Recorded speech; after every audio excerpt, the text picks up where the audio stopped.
Hello student, कैसे हैं आप लोग। उम्मीद करते हैं कि आप लोग स्वस्थ और मस्त होंगे। इसी के साथ हम लोग क्लास की शुरुआत करते हैं। आज का टॉपिक है बच्चों, दो चर वाले रैखिक समीकरण का हल। दो चर वाले रैखिक समीकरण का हल हमने तीन विधि से बताया था: विलोपन विधि, विस्थापन विधि और वज्र गुणनखंड विधि। लेकिन यूपी बोर्ड के सिलेबस में विलोपन विधि और विस्थापन विधि है, जो कि हमने यूट्यूब चैनल पर पढ़ा रखा है। आप वहां पर जाकर देख सकते हैं कि विलोपन विधि से और विस्थापन विधि से कैसे समीकरण को हल करते हैं। तो बच्चों, आज का टॉपिक है ग्राफीय विधि से कैसे हम लोग हल करेंगे दो चर वाले रैखिक समीकरण का। तो इसके पहले हमें संगत और असंगत समीकरण का युग्म पहचानना पड़ेगा कि कब संगत समीकरण का युग्म होगा, कब असंगत होगा। तो उसके लिए आइए समझते हैं।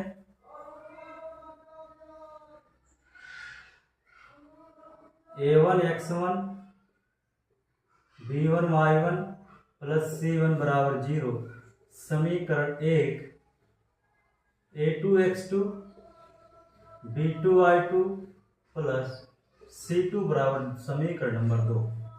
ये दो चर के रैखिक समीकरण का युग्म है। अब कब संगत होगा और कब असंगत होगा, उसी के बेस पे हम लोग ग्राफीय विधि से समीकरण का हल निकाल पाएंगे। तो पहले बच्चों में संगत कब होगा, असंगत कब होगा, इसे जानना पड़ेगा। तो यहां रेशियो निकालते हैं। यदि a1/a2 बराबर b1/b2 बराबर c1/c2, अगर ऐसा कंडीशन बनता है तो रेखाएं कैसी होती हैं बच्चों, समपाती होती हैं, जो कि हमने पढ़ा रखा है पहले से। समपाती होंगे तो ये होगा संगत, संगत होगा। यदि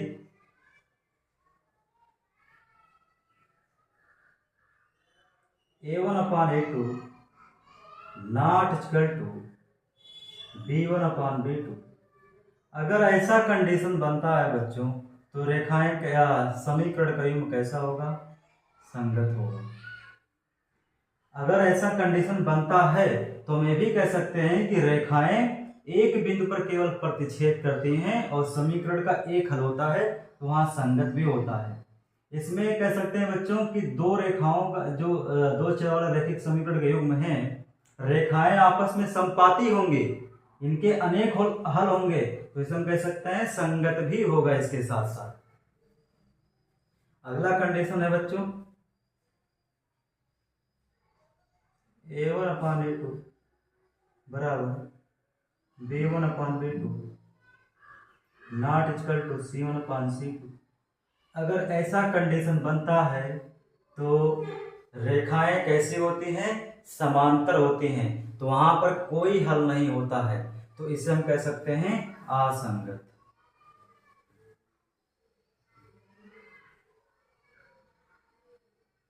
नोट कर लीजिए।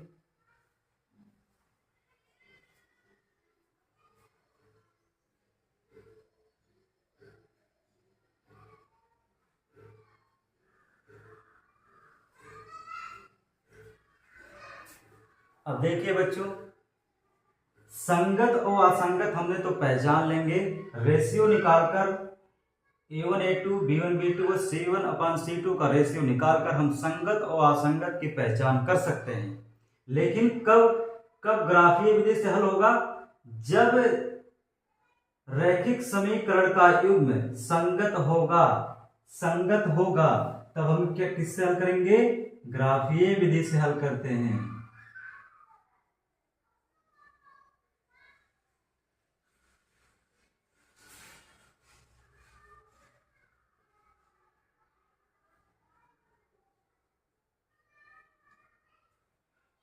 अगर संगत बन रहा है तो ग्राफीय विधि से हल करेंगे, अगर केवल असंगत आ रहा है तो हम वहां पर ग्राफीय विधि से हल करने की आवश्यकता नहीं होगी, क्योंकि वहां पर दो रेखाएं आपस में प्रतिच्छेद नहीं करेंगी, तो वहां पर कोई हल नहीं मिल पाएगा, इसलिए इसका ग्राफीय विधि से हल नहीं निकल पाता है।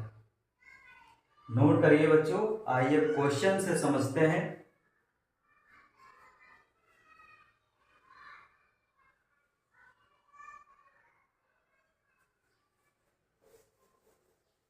क्वेश्चन से समझेंगे बच्चों।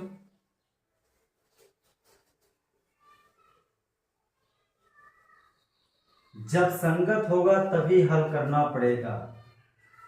असंगत वाले को हम लोग ग्राफीय विधि से नहीं हल कर पाएंगे, क्योंकि उसका कोई हल निकलेगा ही नहीं। तो पहला क्वेश्चन है बच्चों,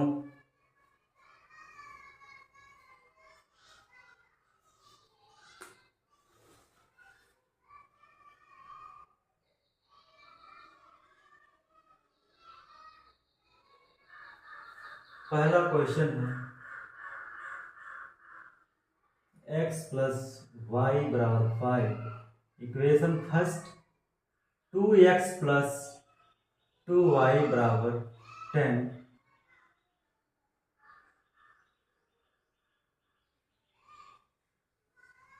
इक्वेशन सेकेंड, इस क्वेश्चन दिया है, कह रहा कि पहले आप असंगत और संगत ज्ञात कीजिए, उसके बाद ग्राफीय विधि से हल कीजिए। अगर संगत है तो ग्राफीय विधि से हल करना पड़ेगा, असंगत आ रहा है तो उसका ग्राफीय विधि से कोई हल नहीं होगा। तो पहले हम चेक करते हैं बच्चों, क्या ये संगत है? तो रेशियो निकालेंगे, a1 अपान a2। a1 का मान कितना है बच्चों? 1। a2 का मान कितना है बच्चों? 2। b1 अपान b2, b1 का मान भी यहाँ 1 है, यहाँ पर b2 का मान 2 है, तो 1/2। c1 अपान c2, c1 का मान है -5 आ जाएगा, c2 का मान हो जाएगा, जब इसको इधर लाएंगे तो -10 आ जाएगा। इसको काटेंगे कितना आ जाएगा? 1/2 आ जाएगा। इसलिए a1 अपान a2 बराबर b1 अपान b2 बराबर c1 अपान c2 बराबर 1/2। तो रैखिक समीकरण का युग्म कैसा है बच्चों? अगर तीनों बराबर आता है तो कैसा हो जाएगा? संगत हो जाएगा। संगत है, तो जब संगत है तो इसका हल कैसे निकलेगा? निकालेंगे हम लोग ग्राफीय विधि से, हम लोग हल करेंगे। नोट करिए,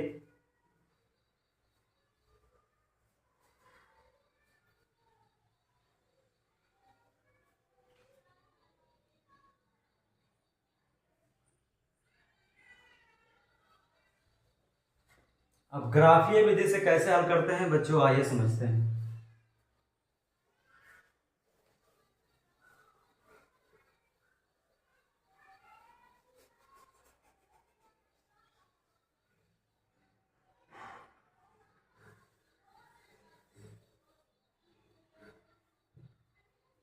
ग्राफीय विधि से हल करने के लिए आप पहले एक बॉक्स बनाएंगे।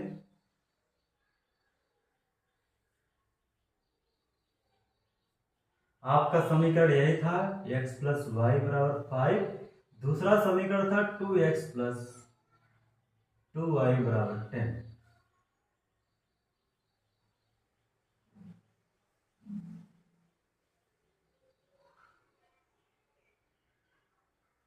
पहले इक्वेशन से हमें x का मान निकालना होगा, तो क्या बन जाएगा बच्चों? x का मान यहां से निकालेंगे तो बन जाएगा 5 माइनस वाई। तो यहाँ हो जाएगा पहला इक्वेशन x बराबर 5 माइनस वाई। एक में x लिखेंगे, एक में y लिखेंगे। इसी प्रकार इक्वेशन नंबर 2 से जब x का मान निकालेंगे तो क्या बन जाएगा? 2x बराबर 10 माइनस 2y। 2 को नीचे ले आएंगे, x बराबर 10 माइनस 2y बाई 2। अब फिर लिखेंगे x बराबर, यहाँ 2 कॉमन ले लेंगे तो क्या बन जाएगा? 2 कॉमन लेंगे, 5 माइनस, या तो इतना ही रहने देते हैं, इतना ही रहने दीजिए। एक x का मान a आ गया, एक x का मान a आ गया, तो यहाँ क्या हो जाएगा बच्चों? हो जाएगा x बराबर 10 माइनस 2y बटे में 2। अब यहाँ लिख देंगे x, एक लिखेंगे y। इतना पहले आप समझ लीजिए, फिर आगे लगाते हैं।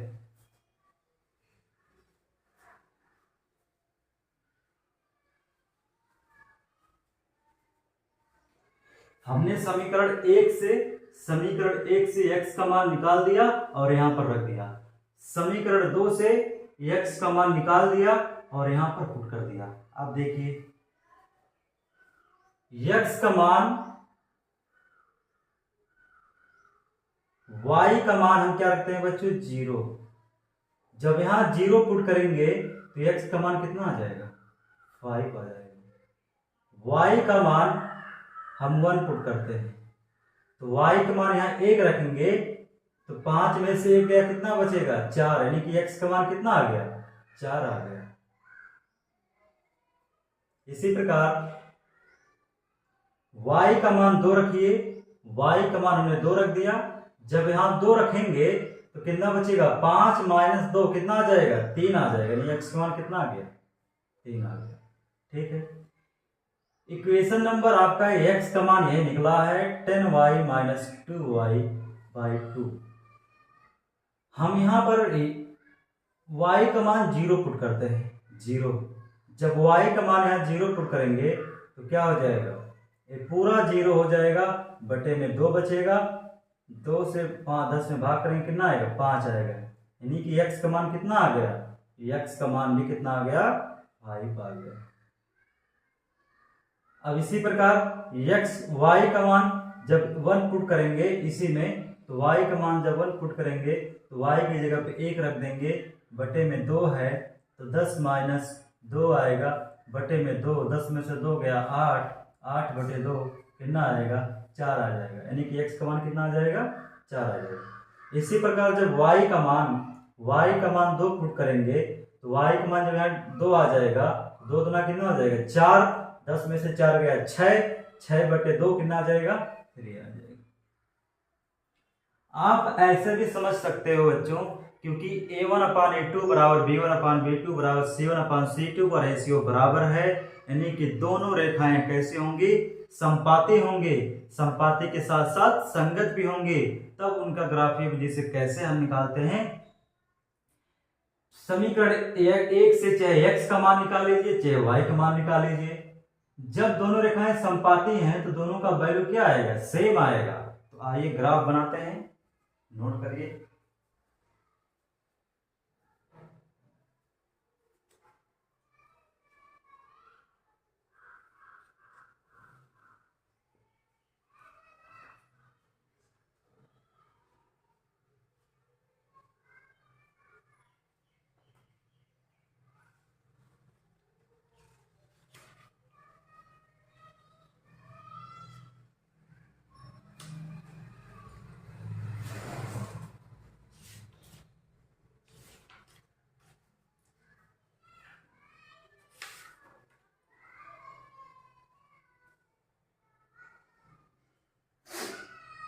ग्राफ बनाते हैं हम लोग।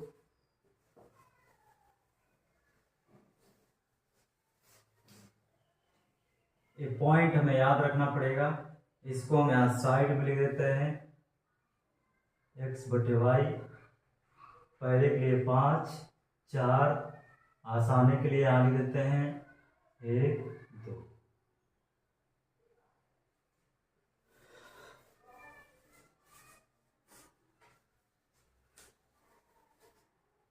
बनाते हैं पहले, इसे बोलते हैं बच्चों यक्ष अक्ष।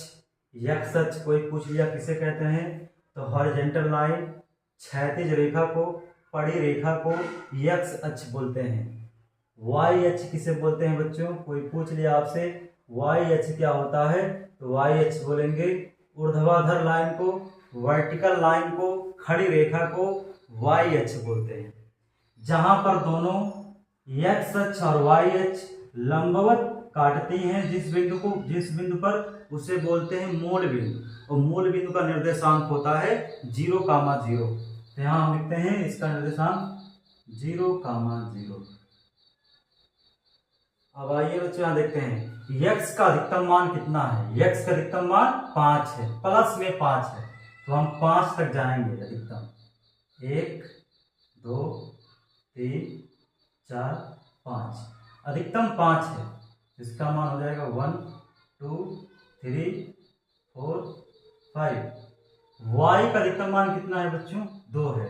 y का अधिकतम मान 2 है तो YH पे प्लस है तो ऊपर की ओर जाएंगे। 1 2 3 4 5। अधिकतम 2 था तो आप 2 ही तक बना सकते थे, लेकिन यहाँ 5 बनाए तो 5 हमने बना दिया। अब देखिए x का मान 5, y का मान 0, यानी कि x पे कितना चला है? x पे कितना चला है? 5 चला है। y पे कितना चला है? 0, यानी कि पहला बिंदु हम लोगों को मिल गया। पहला बिंदु ए मिल गया हम लोगों को, पहला बिंदु मिल गया। क्या मिला बच्चों? पहले x वाले को लिखते हैं, बाद में y वाले को। x वाले को बोलते हैं भुज, y वाले को बोलते हैं कोट। तो पहला मिल गया 5,0। दूसरा x पे कितना चला है? 4, y पे कितना चला है? 1। x पे चला है 4, y पे चला है 1। इसका निर्देशांक हो गया बच्चों यहाँ 4,1। इसी प्रकार x पे कितना चला है? y पे कितना चला है? 3। x पे चला है 3, y पे चला है 2। यहां बन जाएगा 3,2। इसी प्रकार जब y का मान यहाँ 3 रखते तो x का मान कितना आ जाता? 2 आ जाता। x का मान 2, y का मान 3। यहाँ हो जाएगा 2,3।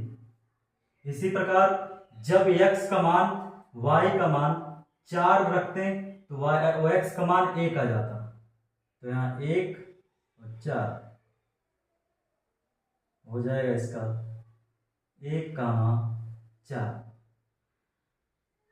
जब x का मान 0 रखेंगे तो y का मान कितना आ जाएगा? 5 आ जाएगा। यहां बन जाएगा इसका 0,5। अब इन्हीं सारे बिंदुओं को क्या करेंगे? मिला देंगे हम लोग।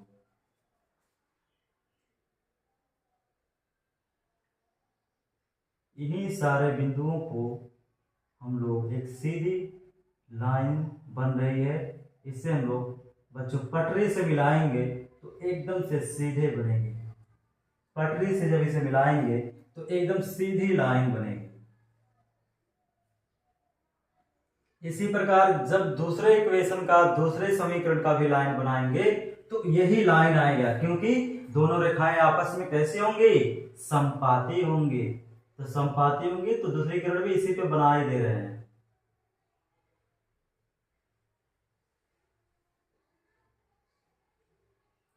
दूसरी किरण भी इसी पे बन गया, यानी कि दोनों किरणें आपस में कैसी हैं? समपाती। बना लीजिए।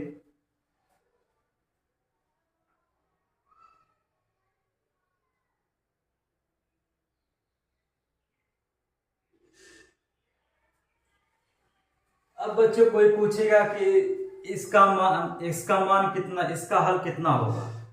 जब दो रेखाएं समपाती होती हैं तो उस समीकरण के कितने हल होते हैं? अनंत हल होते हैं, हमने बता रखा है पहले से। तो इसमें जितने सारे पॉइंट आपस में समपाती हो रहे हैं सब समीकरण के हल हैं। यहां पर कोई पूछेगा x का मान कितना आएगा?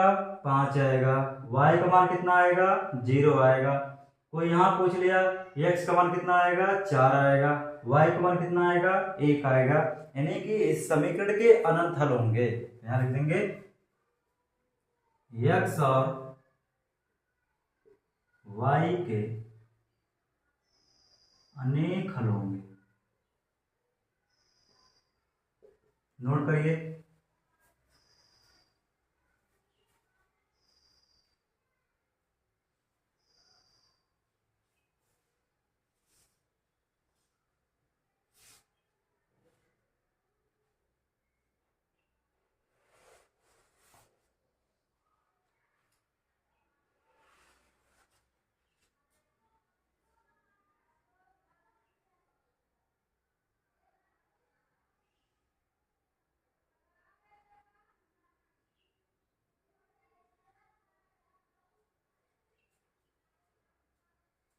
अगला क्वेश्चन है बच्चों, एक क्वेश्चन आप लोगों के लिए है, करके दिखाइएगा इसका। x प्लस 2y माइनस 6 बराबर 0, समीकरण 1। अगला क्वेश्चन है बच्चों,